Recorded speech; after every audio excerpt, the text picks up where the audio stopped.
Hello, everybody, and welcome to another riveting episode of HazChat by HazMat 101 Consultants. I'm one of your co-hosts, Bob Nano. You'll know why I'm laughing in a second. With my other cohort in crime, Derek Shaman. Don't Welcome, squeeze pal. me. Don't squeeze me. Oh, good God. Yeah, we're not going to tell you the story. If you want to know, come ask us in Baltimore why we're laughing so much for this one. Yeah. Or you can leave a comment down the bottom and then maybe we'll reply to your comment. Oh, there you go. Look at you. You were all over it. Before we get going, don't forget to like and subscribe. Check us out. Share the info. It's free. Get it out there to as many people as you can, and let everybody else have the pleasure of looking at our two ugly mugs or listening to our charming voices. But until then, let's do a quick segment from our sponsors. Hey, HazChat listeners, looking to boost your skills? Check out respondertraining.com. They've got top-notch responder training and essential tools like their 1-inch propane and CNG flare-off kits, water injection tools, and much more. Train smart, stay safe, and excel in the field. That's respondertraining.com. Enhance your hazmat training with Signal, the most realistic gas detection training on the market. For under $100, you can simulate any detection combination from handheld meters to fixed location monitors, and even confined space scenarios with their universal pump attachment. Signal delivers unlimited range and detector combinations trusted by top teams around the world. Visit signalapp.com or download the app now. Signal, unlimited range, unlimited possibilities. And here we are, Movie Magic, again with our special guest, Toby Bevelacqua. I don't know if we're going to call this a part 2 or a part deux, or I don't know. We're just going to start rapping. Hi, Toby. Thanks for joining us again. What's new with you? Well, in the last 5 minutes since we spoke, not much. Try not to bust out laughing from some comments earlier, but anyway. You're welcome. Thank you. So we started where we left off was we were trying to decide if we were going to do a part 2 or how we are going to do it. I think we're just going to keep rolling right along from where we were. We were talking about HazMat Medicine, and Toby had written along with Rick Stilt this hazardous materials medicine. Dude, I'm so tongue-tied today. What the hell?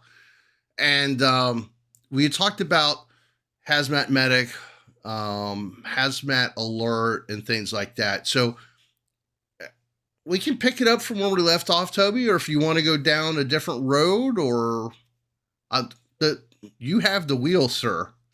You have the con. Oh man. Well, let me just share with you a couple of experiences that that we had, and also some experiences in the classroom of people asking questions. One of the questions, as an example, was, let me regress a little bit. There are a lot of programs out there, as an example, talk about organophosphates and how atropine is all you need. That is a severe misconception. Atropine, and the way I explain atropine and 2-PAM, which are the two medications you need for organophosphate poisoning, true organophosphate poisoning, is the atropine is like a Band-Aid, and the 2-PAM is a trauma dressing. So if you have somebody that has, injured themselves severely, traumatically, you're not going to put a Band-Aid on.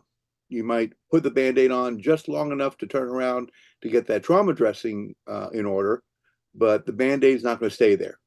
It's right. Going to be part of the treatment plan. So I think there's a lot of misconceptions out there of what treatment should be. The one thing that Rick and I did early, in the very early beginning stages, was not only look for treatment that the paramedic in the field could do in the field, truly do in the field, with positive outcome. But also, excuse me, but also treatment that has a logical approach, and is medically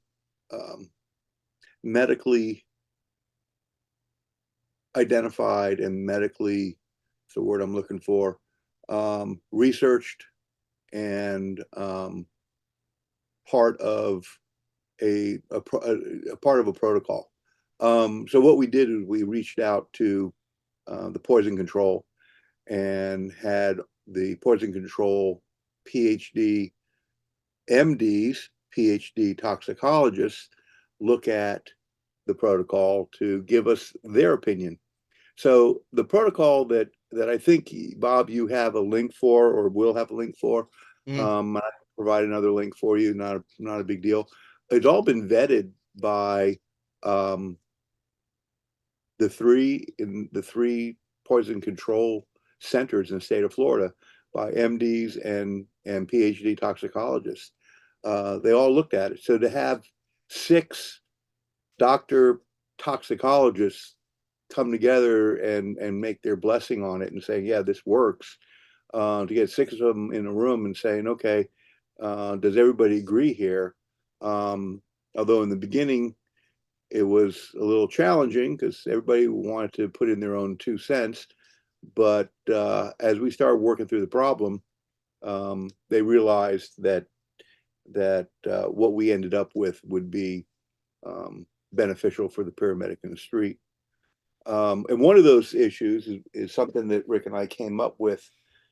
This is going, God, back to 88, 89, when we started doing research on organophosphates and carbamates, and how carbamates, you don't need the level of medication that you need with organophosphates.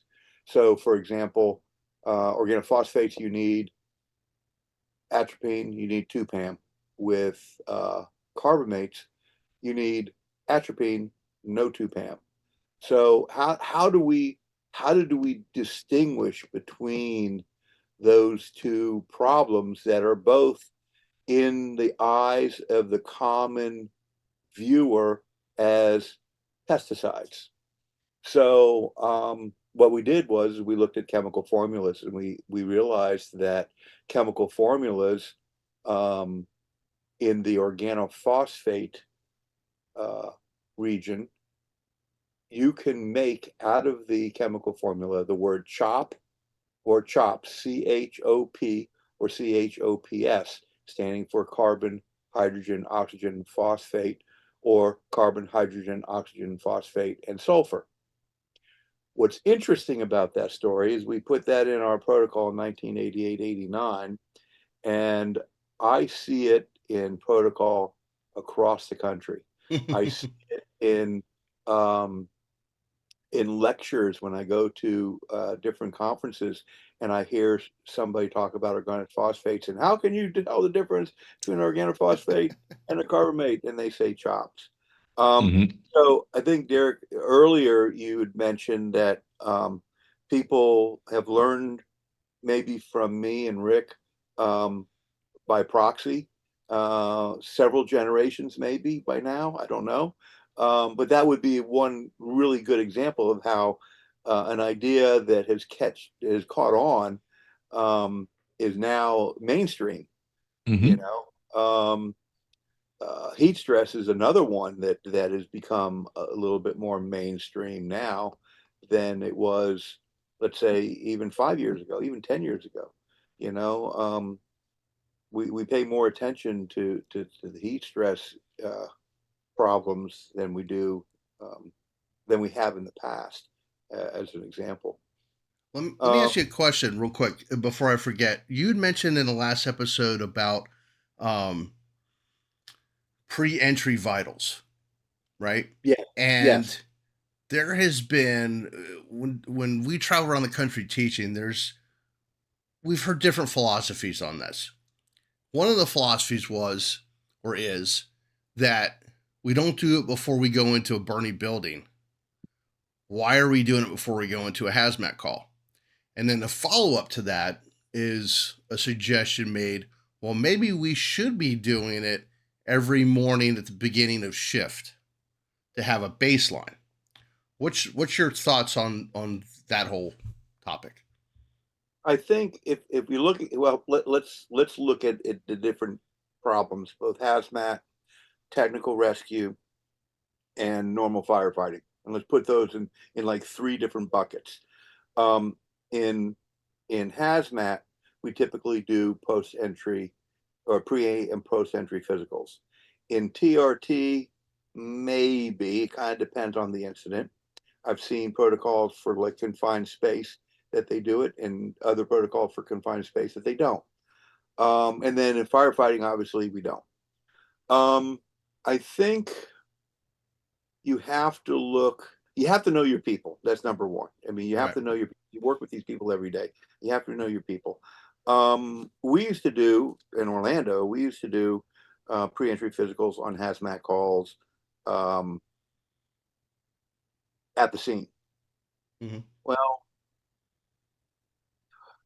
in looking at it, we realized that, you know, if this is the first hazmat call this guy's been on, or this is the first hazmat call this guy's been on in, let's say, 4 months, and he went to school 6 months ago, or 10 months ago, or 2 years ago, um, his vitals are going to be all jacked up. I mean, I mean, it's That this guy right here, when we were going into a chlorine leak, my blood pressure pulse was through the roof, and they weren't going to let me in. And I'm like, I'm about to get in a body bags and go yeah. and go walk a while. Yeah, That's everything's jacked up.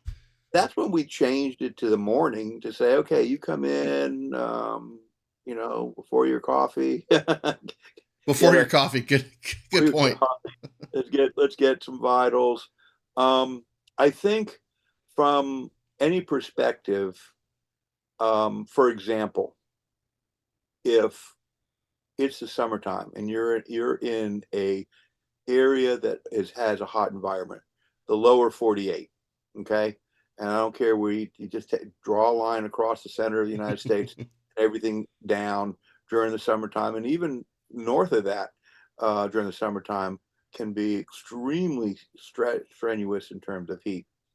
In those type of conditions, I would probably say I would want a entry physical in the morning. But more importantly, I'm not a big proponent of entry physicals to begin with. What and the only and let me say that with tongue in cheek. The only two numbers that I really want from a hazardous materials or going into a TRT scene, I do not have the ability from a fire perspective, other than the fact that I know my people. The only two numbers I really want is I want to know your weight prior to entry. I want to know your capnography prior to entry. Excuse me. Both of those two numbers are going to give me an indication of what's going on with you. If your capnography comes in at a very high number, uh, above 45, before you enter into a hot zone or into confined space, you don't need to be going into that environment. Um, but more importantly, I want to know what those numbers are after you come out. And let's go to firefighting. Now that's what I want in rehab. Not so much your weight, but I want to know your capnography, because capnography is going to tell you before your vitals change, is going to tell me the future, whether you're going bad or you're going good. So I think your post-entry physicals are probably more important. Your rehab physicals are more important than your entry physicals. You can't do entry physicals unless you do entry physicals in the morning for firefighting. You could do it for TRT. For large events for TRT, you probably should, just because of the length of the operation and depending on your environment. And then for hazardous materials, you probably should too. Weight for a I talk about some other stuff. Weight. I just want to talk about weight because there's a lot of people out there that will, well, you're going to have the sweat on if you take weight with your shorts and your t-shirt. When you get out, you're going to have the weight of the water, your sweat on the t-shirt and the uh, on the shorts. Well, okay, but you know what? You also had that water inside you before you went in, so I'm really measuring how much you physically lost beyond the weight of your t-shirt and your shorts that may be wet from your sweat. Right. Uh, I think that's a stupid remark. I mean, I've heard people say that, and it's just it's actually it's what it is. It's a lack of understanding of the physiology of um, how we cool ourselves as human beings, how the whole sweat gland and movement of water in our bodies work. Right. And that to me is an important aspect that we should be teaching our firefighters, and we should be teaching our hazmat technicians and TRT groups the importance of pre-entry hydration and heat stress. Um, there's a group called the I don't think I'm pronouncing it right, Springer Group. Um, does a lot of research in heat stress, and basically this group came out of I don't remember which year, a Minnesota Vikings. I want to say he was a linebacker, but I'm not sure. Collapsed on the field, and it was due to heat stress. And they've been doing a phenomenal amount of work in the world of heat stress. I would look at their work. They have one not one, they have several texts and they have several documents called exertional heat illnesses. Um, I would take their work and apply it to the fire service because basically, I mean, if you look at a football player, he's for, for longer than 60 minutes, he's in an environment that he's doing maximum workload in a suit. Now, granted, the suits are not, their uniforms are not as constrictive as firefighting gear or TRT or hazmat gear, but he's in a suit. He has all this weight on him called pads and a helmet. Um, the analogy to what they do in terms of combating heat stress in relationship with what we should be doing is night and day. I mean, for example, they do immersion chairs. They if the person gets really hot, they will put this person on a bed and they'll fill that entire bed up with ice. I mean, things that we've been told, don't do that, don't do that. We'll collapse. They're no, you won't. I mean, you got to be with heat stress. You have got to be extremely aggressive. Um, and I think that's where we're missing. Getting back to your question, pre-entry, post-entry physicals. Pre-entry entry physicals, I would say in the morning for hazmat, TRT thing. If your TRT call is going to be prolonged, I would say they're going to be rehab times that they're going to have to go to. Those are the post-entry physicals, and pay attention to those. Those are the ones I would look at more than my pre-entry. My pre-entry on my hazmat and my TRT would be capnography. Perfect. I know that was a long-winded discussion on No, explanation no, to, no. but there's some of these questions, they're not easily explained because there's so many different things that go into them. A lot of Um, variables. a lot of variables, and I tell you, nowadays, so many people they want to know the answer in one sentence. Give me the answer in one sentence. Right. And unfortunately, that's not emergency work. It's not emergency work. I remember when I first got on the fire department, I had a lieutenant who was down in Miami, and he told me two things, and I kind of have always heard his voice in my head over the last, 45 years. Is number one, treat everybody that you come in contact with as if they're your mother, your father, your sister, your brother, your uncle, maybe not your uncle, but your brother, your father, treat them as family. And the decisions that you make for that individual, because you're making, you got to look at it. These people have called you on their perception of the worst day of their life. Now, it might not be the worst day or the worst event that you've seen, but for them, it's the worst day of their life at that point. Right. You're making decisions. Make a decision that you would make for your own family. Yep. And then the second thing is look out for your fellow firefighter. Always look at it from a health and safety perspective of how would you want to be taken care of or identified as being an issue. And in today's world, that one statement, we didn't have this problem back then. The year is 1977, 76. We didn't seem to have this problem. At least I don't remember it in terms of PTSD. Now it makes it, his statement of taking care of your fellow firefighter is even more. Oh yeah. It hits home. It resonates even harder nowadays because of that whole issue in the fire service. And I don't know whether we had that problem back then. I don't know. I would say maybe we did, and it was hidden more.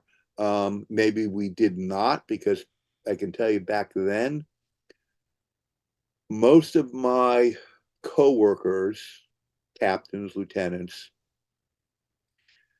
either on the verge of retirement or they were just got on, were either coming from the military from the Vietnam War or the Korean War. There were a few that were in World War II. They were pretty much on their way out in terms of retirement. So basically you had a bunch of guys, because back then there were very, very few females on the fire service. You had a bunch of guys that were literally battle tested. I mean, these guys were not. Yeah. There were some of these guys. I tell you, I think back on some of them, and I wonder about their mental capabilities, because they were maybe too battle tested at the time. Right. But, and I don't know whether they were, they had those issues, but in today's world, I think, taking care of each other is really important.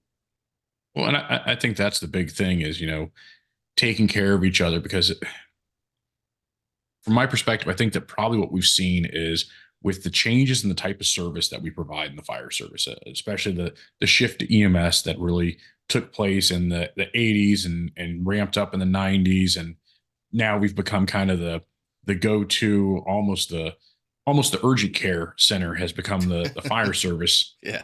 We have to be careful about the compassion fatigue, where we look at it and we're like, we keep running this call, and we lose some of the compassion because maybe the call is not the acuity that we think it is.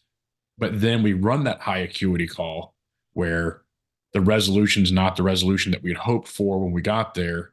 And because we had all this other compassion fatigue stacked there, and then we ran this call that the outcome wasn't good like we wanted it to be, I think that that's weighing on us now as we've kind of expanded that role. And like you said, we have to look out for each other and take care of each other and look at those signs in each other. And that goes back now that I've figured out how to make my microphone work. Thanks, Bob. When we were Nobody would have known. We were talking about the importance of pre-entry vitals versus post-entry vitals. That's the thing that we have to look at there is the person that's working ready for duty? Right. If they're ready for duty, we should be able to put them, whether it's in bunker gear, put them on rope, put them in a confined space, put them in a suit, But that comes back to the crew, the individual, and the officer to really ask, is this person ready for duty? And I remember you have the guy who'd come in and maybe the kids at home had the flu. And he'd come in and be like, hey, you mind if I'm just going to hit the rack for a couple hours? And it's like, I'm not feeling that great. It's like, should you be at work? Right. Because if you potentially have a fever, and that's why I'm a big advocate of, I think that across the board we should be doing, just a wellness check at the beginning of shift. Because if you've got a low grade fever at 8 a.m., I want to know that whether you're going on a hazmat call, a TRT call, a fire call, because I don't want you to already have an elevated core temperature, and now we're having to make a rescue on you. And the big thing with that too is we need to know what our baseline is. So guys need to know, what is your normal blood pressure, not the blood pressure that's going to be recorded and Right. the parameters for denying entry or additional rehab that we've put on a piece of paper. You're an individual. Is your normal diastolic and systolic pressure 120 over 80, or are you a little bit elevated or a little bit below? Because without having that benchmark of where you normally sit, we can be given a false sense of security, whether it's a pre-entry or post-entry, because you fell within our parameters, when in reality, you're on the verge of a crisis. Mm-hmm. And especially my big one was as more departments have the ability to monitor SPCO, I ask guys, I'm like, what is your normal SPCO? Right. What's your normal blood carbon monoxide level? Because if I told you that normal was 5 and below, that's fine. But what if your normal is 1? Then if your normal is 1 and you're coming out of something, you're at 5, you're not normal anymore, even if it's in our acceptable parameter. Oh, So I am a huge, and a lot of chiefs, they've been in the room when I've said this. I'm a huge proponent of using rainbow technology to look at methemoglobinemia, carboxyhemoglobin, capnography. We have a bunch of very advanced diagnostics today that can give us, if you understand what you're reading, can give us some good information. Yep. We should be using more of it, and a lot of chiefs go, oh my God, no, how much these things cost? They're expensive. They're expensive. I get it. But you know what? That's the way you take care of people. You don't want, like you say, you don't want to put this person into an environment and then now you're having to do a rescue on your rescuer. Right. You're not doing anybody any good by doing that. Well, and to departments that think the rainbow sensors are too expensive, here's a tip, and a lot of people don't think about this. And Derek and I teach this all the time in our air monitoring class and whatever, is that when you pull up on scene for that carbon monoxide alarm, throw the rainbow sensor on them. You're going to get some intel before your guys even hit the front door to do monitoring. So you're finding out something. I know, oh my God, you might have to do a report. What else are you going to do in 24 hours besides play video games?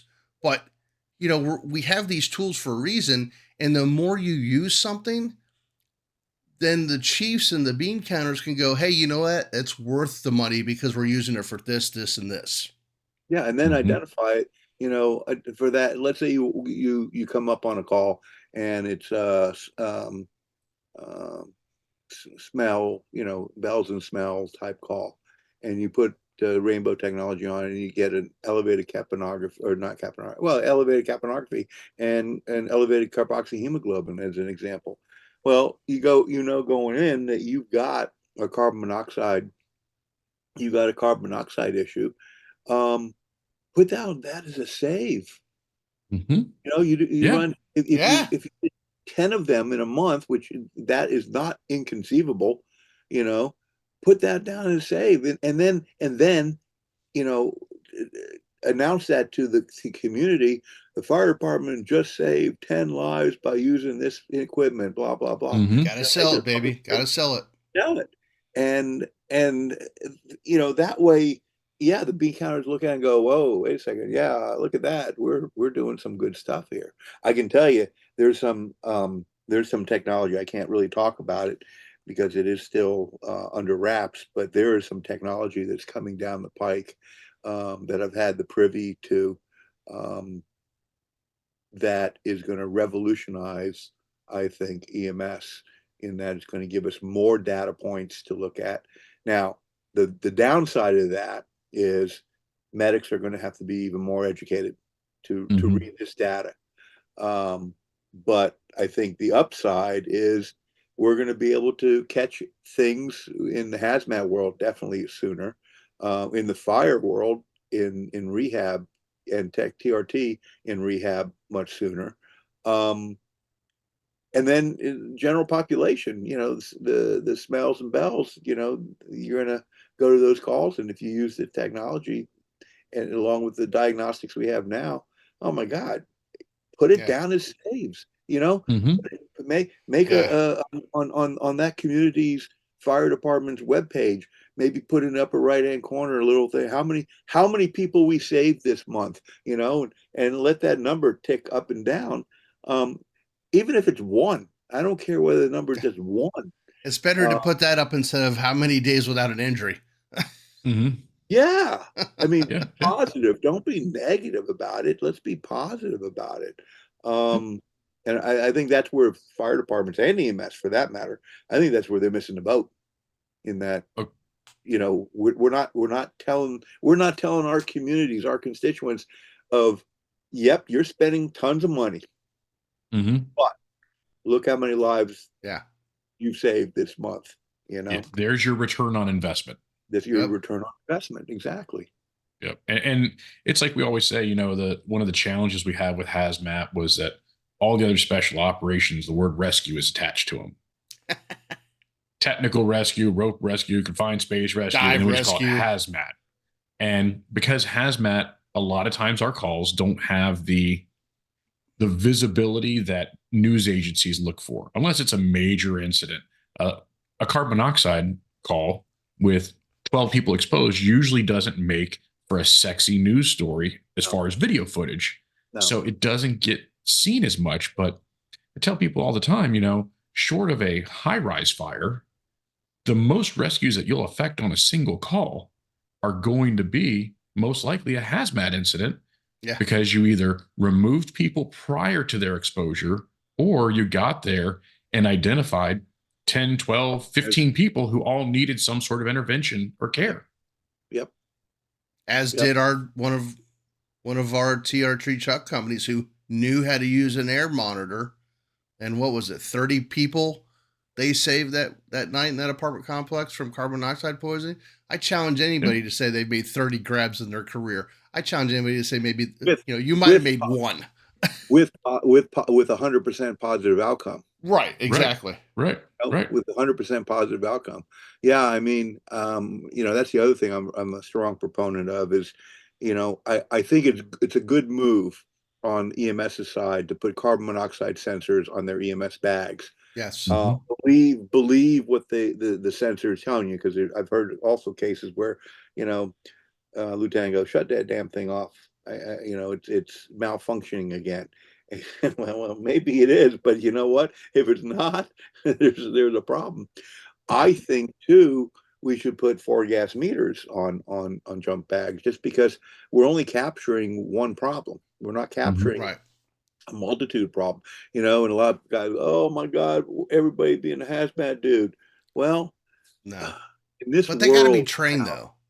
They got to be trained. Yeah, they have to be trained. Because I just witnessed that where an engine company had a 4-gas meter in an area that I happened to be at, and I watched the lieutenant get off the rig with it.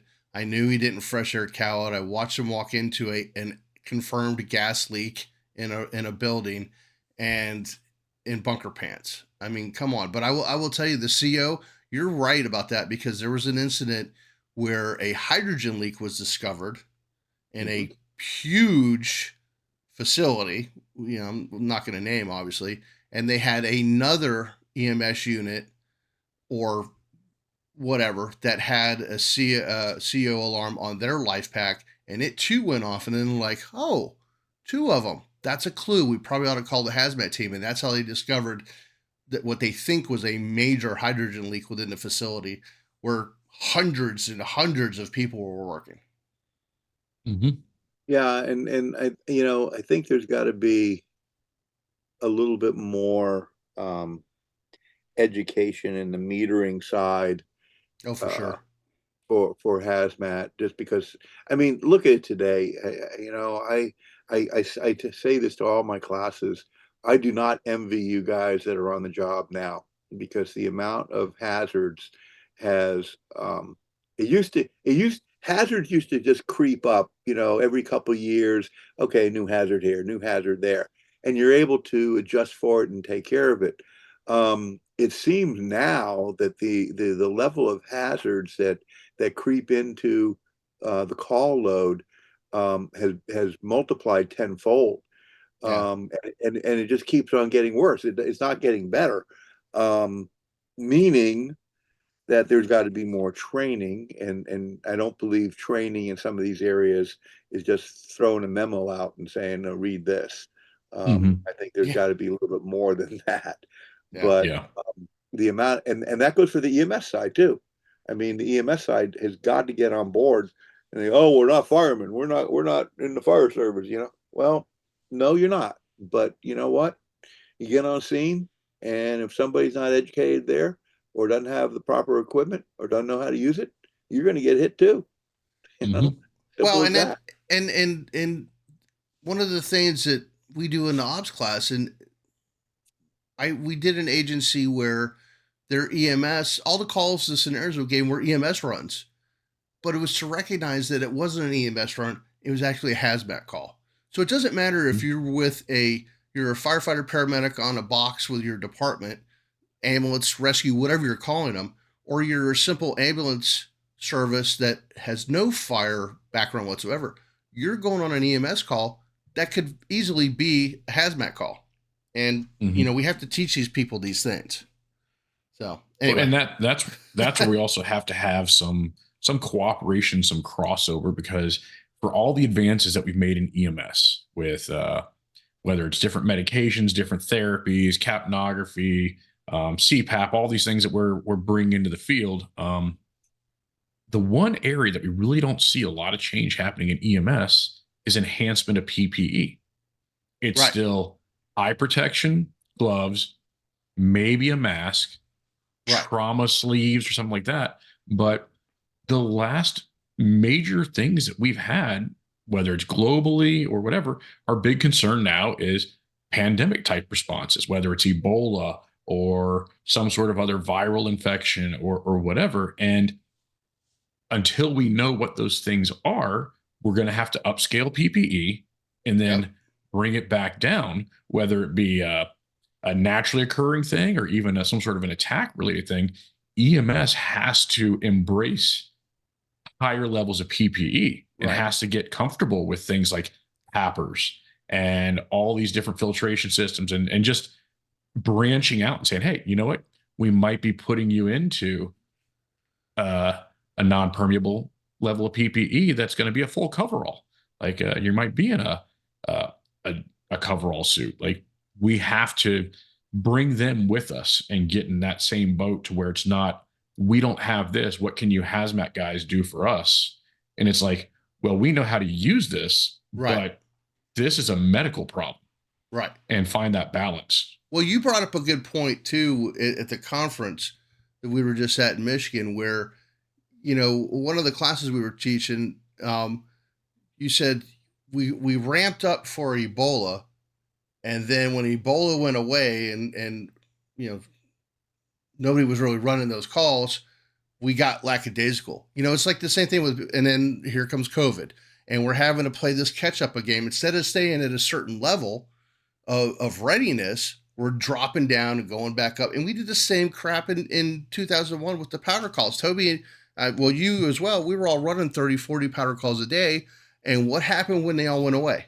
We stopped training on them. We stopped getting equipment for them, and then all of a sudden there was elections or whatever happening, and you started seeing those powder calls pick back up again, and now everybody's trying to reinvent the wheel. And it's like, guys, this is the shit we've been doing. We shouldn't, the bar should stay here, not do this. So, Mm-hmm. Oh, it's interesting because years ago, not that many years ago, a couple of years ago, I was at a conference, and during one of my lectures, we were doing So you want to be a hazmat medic, and in that Right. whole PPE section, we were talking about different issues, and one guy raised his hand. And he said, for our department, initially we started with a protocol that we used for HIV Right. back in the 90s. He said Ebola come out. We dusted off that protocol, added a few things, adjusted a few things. Yep. That's our new protocol. Mhm. And he named off SARS came out, this came out, that came out. And he goes, every time all we've done is go back to the same protocol that was Exactly. 1990 protocol, Mhm. or 1992, whatever it was. HIV, that's how it started, to now an infectious disease protocol that looks Yep. at everything. And Mhm. we just say, like what you said, is just look at the hazard, look at the problem, and see whether the protocol addresses that hazard. And if it doesn't, you add it to it, leave it Sure. alone, and move on. Exactly. Um, Yep. you can't. The book would be huge if every time you rewrote everything Right. for every single Every possibility, single thing. every Mhm. eventuality, you'll never be able to write, Right. ever. Yeah. It's You can't. I hate to say it. We just don't learn. We just don't learn. Yeah. We Well, we have want to short-term memory. reinvent with short-term memory. You were 100% correct. We have As a short-term culture, memory. you're absolutely correct. Yeah, and will we ever fix that? I don't know. I don't know if we'll ever fix Mm. it or not, but with great shows like this, we can definitely keep them going and keep the message alive. And unfortunately, we've come to another conclusion. We could go on for hours, and might I suggest, I have an idea. Where will the three of us be in a little over a month's time, where we could sit down and people can come ask us, oh, Baltimore. That's right. We'll all be in Baltimore together. So Mhm. the three of us will probably be close to each other at some point, especially around the 4:30, 5 o'clock hour. The hotel Hydrating. hydrating at the hydration station at the Baltimore Hilton Inn. Uh, um, so we could talk more there. Toby, once again, my friend, thank you very much for another great episode. Um, like I said, we could keep going on for hours and hours, but maybe we'll do a part 3 and 4. We could do little classes, on some of these little things, little class, ooh. you I know. Ideas are popping in my head. Before we leave, everybody, let me remind you all of some social media sites. Please find us on our Facebook page. Obviously, our HazChat series on YouTube. I would encourage you to watch it on the YouTube channel. Make sure you subscribe and like. And also, we're on all the platforms. But if you want to see our pretty mugs, please go to the YouTube channel. And then some websites for you to check out. Hazmat 101 Consultants Facebook, YouTube page, as I mentioned, our website. The Hazmat Guys Roundtable, first Tuesday of every month, 8 p.m. Eastern. Catch myself, Bobby and Mike of the Hazmat Guys, Jeff Zyntek. We do a live show.